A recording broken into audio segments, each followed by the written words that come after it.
رب اشرح لي صدري ويسر لي أمري واحلل عقدة من لساني يفقهوا قولي.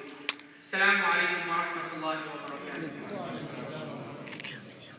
The topic that I'd like to share along with you today is lessons that we can learn from Eid and the story of the Prophet Ibrahim alayhi salam. Now we know that the Prophet Ibrahim alayhi salam couldn't have a child for a very long time. Some narrations say 87 years.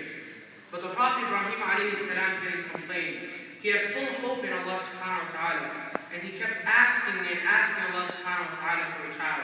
And finally, after 87 years, Allah subhanahu wa ta'ala gave Ibrahim alayhi salam a child by the name of Ismail. And this is where the first lesson comes, patience. Allah subhanahu wa ta'ala says in the Quran, Inna Allah ma'as sabirin. Allah is with those who are patient. Now after those 87 years of waiting, Ibrahim alayhi salam finally has a son. But now Allah subhanahu wa ta'ala tells him to place his only son and his wife in the desert all alone. Ibrahim alayhi salam doesn't complain to Allah subhanahu wa ta'ala and tell him, why? This is my only son, I got him after 87 years of waiting. Why would I do this to him now? No, he's fully obedient to Allah subhanahu wa ta'ala, and he leaves them both there alone. And Hajar, the wife of Ibrahim alayhi salam, has full faith and iman in Allah subhanahu wa ta'ala. There's a reason why they're there.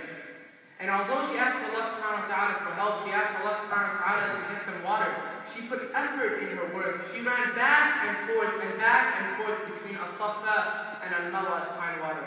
And she eventually found water. And this is where our second lesson comes.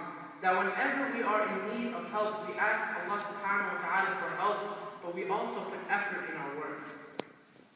For example, when a person sits at home all day, and they make dua to Allah subhanahu wa ta'ala to give them lots and lots of money, while they're not going out trying to work and to earn that money, they're being unrealistic, they're being lazy. But Hajar, she went out, she went back and forth, she put effort in her work, and she found the water. And that's why Allah subhanahu wa ta'ala says in the Quran, in Surah Ash-Shams, فَإِنَّ مَعَ الْعُسْرِ يُسْرًا. Indeed, with every hardship comes ease. And similarly, in this case, it did come for Hajar. She put the effort in her work and she found the water.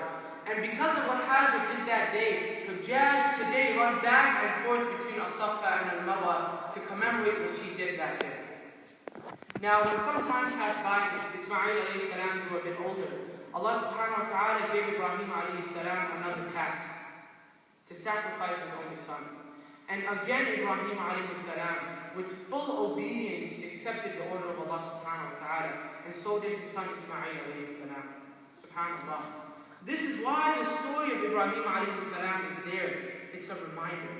A reminder to mankind that there are people out there like Ibrahim alayhi salam who will sacrifice everything and obey what Allah subhanahu wa ta'ala tells them, only for the sake of Allah subhanahu wa ta'ala, and have full faith and iman in Allah subhanahu wa ta'ala. Now it's easy to pray, it's easy to give zakat, it's easy to fast, but it's not easy to sacrifice your own son. But even then, Ibrahim alayhi salam, with full obedience, accepted what Allah subhanahu wa ta'ala told him. Allah subhanahu wa ta'ala didn't want to sacrifice Ismail alayhi salam for nothing. He wanted to test Ibrahim alayhi salam. He wanted to test his obedience, and Ibrahim alayhi salam passed. Similarly with the Eid sacrifice, Allah subhanahu wa ta'ala doesn't want the meat from the sacrifice. Allah subhanahu wa ta'ala says in the Quran in Surah Al-Hajj, their meat will not reach Allah, nor will their blood, but what reaches Him is piety from you. Allah subhanahu wa ta'ala wants you to sacrifice your money, to sacrifice your effort, to sacrifice your time, so that you can make that sacrifice. He doesn't want that meat, or the Eid meat from you. What Allah subhanahu wa ta'ala wants from you is that feeling that you, for the sake of Allah, will give up what you love, your money, your time, your effort, so that you can obey the command of Allah subhanahu wa ta'ala. And this is what we learn from the story of the Prophet Ibrahim alayhi salam. And that's why Ibrahim alayhi salam is known as the Khalil of Allah subhanahu wa ta'ala, the friend of Allah subhanahu wa ta'ala.